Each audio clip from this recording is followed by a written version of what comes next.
Assalamualaikum warahmatullahi wabarakatuh. Alhamdulillahirabbil alamin wassalatu wassalamu ala asyrofil anbiya'i mursalin sayyidina maulana Muhammadin wa ala alihi wa ashabihi ajmain amma ba'du. Yang saya sangat hormati dan saya muliakan para kiai, para tokoh agama, Pak Ustadz, Bapak Imam, Takmir Masjid At-Taqwa, dan seluruh jamaah sholat subuh Masjid At-Taqwa yang berbahagia dan insya Allah dimuliakan oleh Allah Subhanahu wa Ta'ala. Pertama-tama mari kita panjatkan puji dan syukur kehadirat Allah Subhanahu wa Ta'ala atas semua nikmat yang Allah limpahkan kepada kita. Tentunya yang pertama itu karena nikmat iman, nikmat Islam, karena kita ada di sini karena memang kita memiliki iman yang sama, memiliki Islam ya. Ini tentunya harus kita jaga, bahkan kita wariskan ke anak cucu kita. Kita juga harus bersyukur kepada nikmat-nikmat Allah yang besar ya. Salah satunya itu adalah nikmat sehat ya, dan juga nikmat sempat. Alhamdulillah kita yang hadir di sini semua karena memang kita sehat, dan yang kedua karena memang kita diberikan kesempatan, dan juga nikmat-nikmat Allah yang lain. Terutama bagi saya ya, bisa diberikan kesempatan untuk berdiri di sini. Alhamdulillah, ini pengalaman saya yang sangat luar biasa. Saya sebenarnya sudah menolak ini sebenarnya. Karena Abah Yahya yang ngundang sudah terlanjur dekat, sudah terlanjur sehati. Saya bilang sepurane, aduh, kalau aku ceramah nggak iso aku ya. Beliau bilang tidak apa-apa ya, harus ngomong ngalur ngidur ya, umum-umum saja tidak apa-apa. Tetapi saya yakin-yakinnya bahwa saya hadir di sini bukan kemauan saya, tetapi karena takdir Allah Subhanahu wa Ta'ala. Sama seperti saya jadi camat di sini, saya dari Papua ya. Saya tidak mengenal Simorejo, nggak tahu saya. Suku Manunggal saya nggak tahu.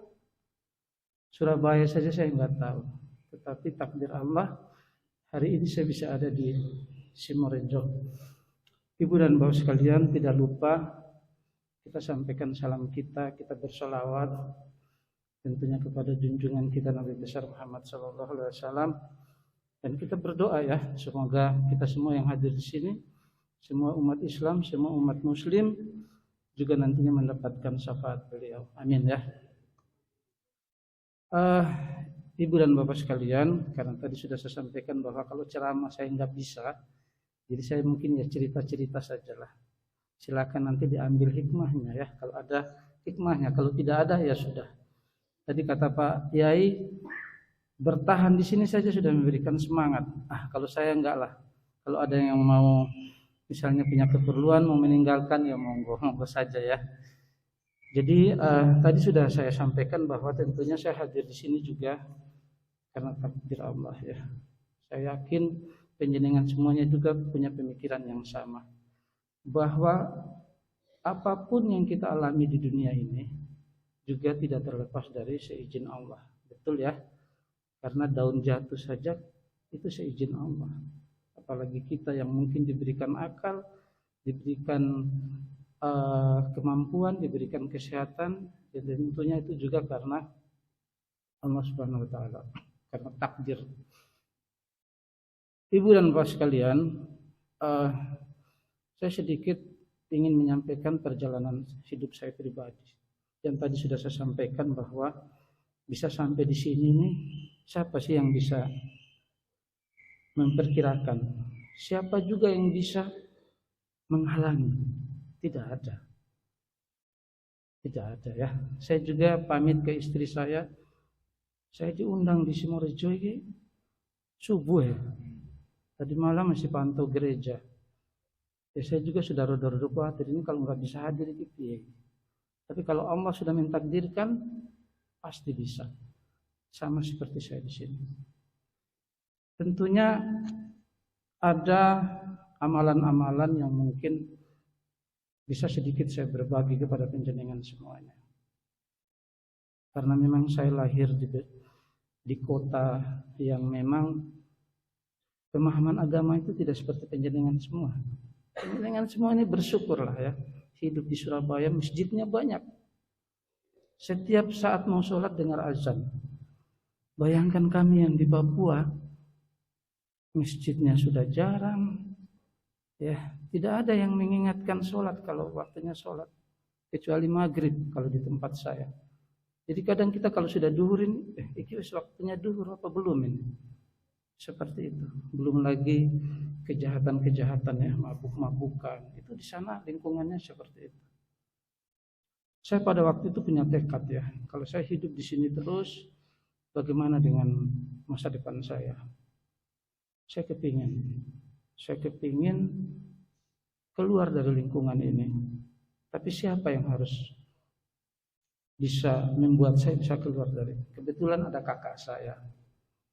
Kakak saya, kita berdua berkomitmen. Tidak apa-apa kita lahir besar sampai dengan SMA di sini. Tapi setelah itu, ayo kita keluar dari Papua. Jangan kembali kalau belum sukses. Waktu itu prinsip saya dengan kakak saya. Sehingga hidup saya itu, karena saya tidak tahu harus bagaimana, saya iringi dengan zikir dan doa. Setiap saat saya berzikir, setiap saat saya berdoa. Ternyata itu kekuatan yang sesungguhnya kalau untuk saya. Karena itu, saya setelah SMA ternyata alhamdulillah saya bisa kuliah di Jawa. Saya mendapatkan beasiswa karena memang orang tua saya orang yang tidak punya apa-apa. Untuk sekolah di Papua saja, saya itu mencari biaya beasiswa. Apalagi mau kuliah. Dan saya sudah menyampaikan beberapa keinginan saya. Orang tua saya sudah angkat tangan, nggak bisa nak, kita nggak punya apa-apa. Awal-awal kecewa, tetapi saya coba ya mencari jalan. Ternyata jawabannya di situ, zikir dan doa. Dan Allah kasih mujizat buat saya. Ternyata saya bisa. Dan sampai saat ini saya di sini. Itu karena zikir dan doa. Jadi ibu dan bapak sekalian, tidak usah terlalu berpikir jauh-jauh. Sudah, tingkatkan saja zikirnya itu. Setiap saat kita berzikir, setiap saat kita ingat Allah, insya Allah apapun yang kita minta Allah akan kabulkan. Dan itu pasti. Kita semua kan tahu itu ayatnya itu ya. Tidak perlu diulang-ulang, tetapi itu janji Allah. Di saat kita minta kepada Allah, Allah akan mengabulkan. Tidak ada yang tidak dikabulkan. Semua dikabulkan. Hanya yang menjadi persoalan, kenapa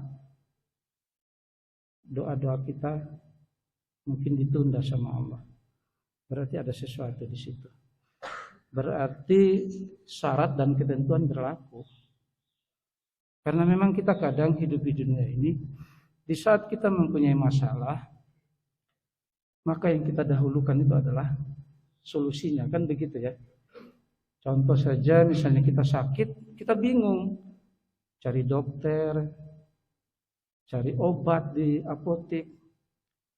Kita tidak mendahulukan Allah. Tapi kalau kita mendahulukan Allah, insya Allah, karena yang punya solusi itu kan Allah. Ayo coba. Kalau kita sakit, sebenarnya yang menyembuhkan siapa? Apakah obat atau dokter? Ya, kita harus yakin bahwa itu adalah Allah. Sehingga di saat kita ada masalah, sakit dan lain sebagainya, yo minta dulu sama Allah. Insya Allah Allah akan buka itu jalan. Itu juga menjadi pengalaman saya. Awal saya menjadi camat di sini, ya begitu. Saat saya jadi camat, saya lihat, Sukomanunggal kok seperti ini. Di depan kantor ya, banyak hal. Berat bagi saya. Apalagi saya bukan orang Surabaya. Tapi saya karena berusaha dengan tadi itu ya, zikir, doa ya, minta sama Allah, ternyata dikasih jalan. Ternyata bagi saya mudah. Apa yang tidak bisa? Apa yang saya pikirkan itu sulit, ternyata bagi Allah itu mudah. Masya Allah. Kemarin saya pindahkan tiang listrik yang ada di gereja. Ya, kalau penjenengan lihat sekarang tiang listrik itu sudah dipinggirkan. Itu saya perjuangkan mulai awal saya jadi camat. Tapi dijawab sama Allah baru kemarin hari Jumat. Pindah. Sekarang doa saya mau pindahkan TPS itu. Berat itu. Tapi saya punya keyakinan. Ya sudah, saya tidak mau terlalu ngoyo-ngoyo juga.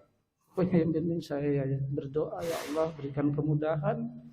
Karena ini niatnya untuk umat. Niatnya untuk penjenengan semuanya. Kalau saya insya Allah setelah ini sudah pindah. Geser lagi.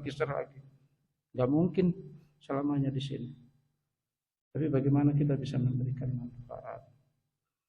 Dan Alhamdulillah selalu Allah kasih kemudahan. Jadi ibu dan bapak sekalian, mungkin secara pribadi kita punya masalah. Mungkin secara lingkungan kita juga punya masalah. Bahkan negara kita juga ini punya banyak masalah.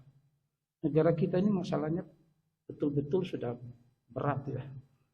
Bayangkan bangun apapun kita dengan utang.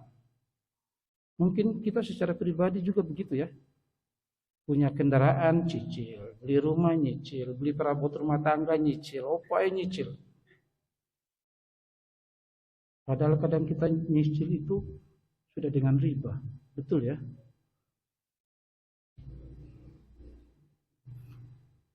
Saya sekarang kalau staf saya mau minta pinjaman itu, saya tak pikir-pikir dulu ya. Karena saya juga takut dengan hukum riba itu. Jangan-jangan saya tanda tangan, pinjam, dan saya juga kena dosanya. Ini berat. Makanya memang jadi pemimpin itu apa ya? Tapi ya karena ini sudah takdir. Perjalanan karir saya juga beberapa kali kepingin mundur. Tetapi ada yang bilang bahwa belum tentu yang menggantikan lebih baik. Sudah, laksanakan saja, jalani. Oke, biar lebih ringan ya sudah kita sandarkan semuanya kepada Allah. Insya Allah Allah yang kasih jalan, kasih kemudahan. Jadi itu ibu dan bapak sekalian, sedikit sekelumit cerita. Tetapi kalau kita melihat kisah-kisah Nabi dulu juga seperti itu. Salah satu contoh misalnya kisah Nabi Sulaiman. Nabi Sulaiman mudah-mudahan kalau keliru sepurana ya, mohon diluruskan. Tapi yang penting kita ambil hikmahnya saja. Nabi Sulaiman itu waktu sakit perut, dia itu minta sama Allah, ya Allah, minta obat, minta petunjuk. Sama Allah dikasih petunjuk. Itu ke sebuah bukit, di sana ada pohon, makan itu daunnya. Dituruti sama Nabi Sulaiman. Makan, naik ke sebuah bukit. Kemudian dimakan itu daun itu. Ternyata apa? Betul sembuh. Alhamdulillah. Ternyata setelah beberapa lama kemudian sakit lagi tuh Nabi Sulaiman. Dia langsung lari ke bukit itu, makan daunnya. Daun yang kapan itu dimakan. Ternyata apa? Enggak sembuh. Dan sama Allah ditegur ya bahwa yang menyembuhkan itu bukan daun, tapi aku, kata Allah. Seperti itu tuh ya. Jadi sebenarnya menurut saya inti kehidupan itu. Di saat kita sudah menjadikan Allah itu segala-galanya, insya Allah. Kapan itu ada yang menanyakan ke saya, Pak Camat, minyak goreng kok naik ya? Saya jual gorengan, Pak. Saya bilang, Ibu merasakan dampak dari minyak goreng naik karena ibu tidak punya uang. Coba ibu punya uang yang banyak, mau harga minyak goreng berapa saja cuek. Ibu punya uang kok untuk beli. Masalahnya ibu nggak punya uang. Nah, makanya minta sama Allah. Kalau ibu tidak punya uang, ya minta uang sama Allah. Ya Allah, berikan aku uang. Karena Allah Maha Kaya. Apalagi kita bersyukur ya. Dikasih rezeki kita bersyukur. Allah kan janji itu. Kalau bersyukur ditambah. Ya sudah, itu aja. Banyak orang yang dia jualan pulaan begitu ya. Pagi, siang, sore, bertahun-tahun. Hidupnya begitu-begitu saja. Ya, itu perlu diintrospeksi tuh.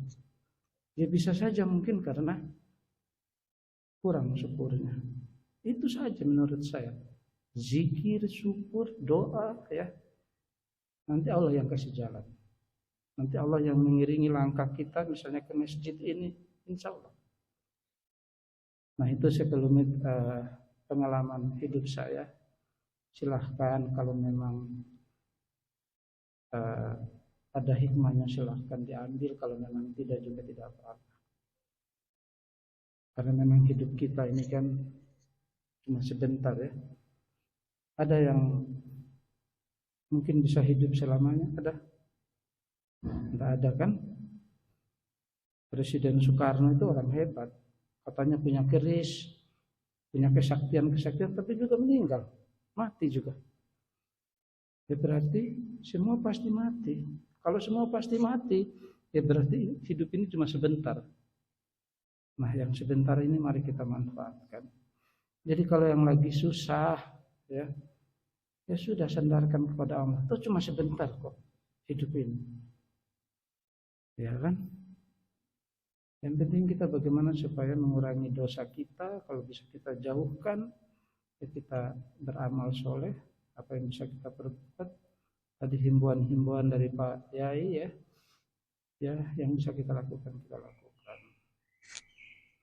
Dan di saat kita diberikan kesuksesan, kelebihan rezeki, ya jangan sombong, karena itu juga cuma sebentar, nanti juga akan kita tinggalkan. Ya mungkin itu saya yakin apa yang saya sampaikan ini penjenengan sudah tahu, penjenengan sudah lebih paham semuanya. Tapi saya hadir di sini hanya sedikit bercerita, sekaligus mungkin ya saling ingat mengingatkan lah. Karena kadang kita ini lalai, keluar dari masjid lupa mahan ya. Dan saya minta tolong ke penjenengan semuanya, mari kita saling bergotong royong. Tidak harus dengan harta misalnya, kalau memang kita tidak punya harta. Tetapi kita bisa juga dengan doa di dalam membangun masyarakat ya. Alhamdulillah tadi sudah disampaikan masjid ini sudah memberikan banyak solusi ya. Alhamdulillah. Tapi solusi itu sekali lagi harus dikedepankan dengan itu tadi. Allah dululah baru solusi. Karena yang punya solusi itu Allah, bukan kita. Kita ikhtiar saja. Alhamdulillah. Mudah-mudahan masjid ini juga bisa menjadi rahmat, bisa menjadi barokah terutama di bulan puasa ya. Karena kita tahu bulan puasa ini kan banyak bonus-bonus ini. Ya, kalau kata Pak Yai, bonusnya itu salah satunya semua doa kita dikabulkan. Begitu ya. Waduh. Ya, alhamdulillah, mudah-mudahan ya. Jadi doa aja yang banyak gitu, minta sama Allah itu. Setelah itu biar itu urusannya Allah. Ya, karena ternyata di bulan puasa ini juga adalah salah satu nikmat ya, salah satu bonusnya itu adalah Allah akan mengabulkan semua permintaan kita ya. Dan jangan lupa mohon ampun karena Allah juga akan mengampuni dosa-dosa kita di bulan puasa ini. Ibu dan bapak sekalian, mungkin ini yang bisa saya sampaikan. Tentunya banyak kurangnya ya, apabila ada yang tidak berkenan di hati penjenengan semuanya, saya mohon maaf ya. Dan monggo saya juga menerima saran, kritik atau usulan apapun, silahkan bisa mungkin telepon saya WA atau mungkin ke kantor ya, boleh ya. Nomor saya sudah di RT RW ada, di ruang pelayanan itu ada, mungkin di toko-toko seperti Abah Yahya ini juga ada, boleh ya. Apapun solusinya. Tadi malam ada yang japri saya tidak kenal kok. Pak Camat, saya mau keluar dari BPJS Mandiri. Terus saya tanya kenapa, beliau ceritakan karena mau ikut BPJS Suami. Ya saya minta BPJS Suaminya. Ya sudah, saya bilang besok ke kelurahan ketemu dengan ibu ini, insya Allah nanti dibantu. Nah begitu. Ya kita membuka diri dalam melayani masyarakat. Saya kira itu ya yang bisa saya sampaikan. Sekali lagi kurang lebihnya saya mohon maaf. Saya akhiri. Assalamualaikum warahmatullahi wabarakatuh.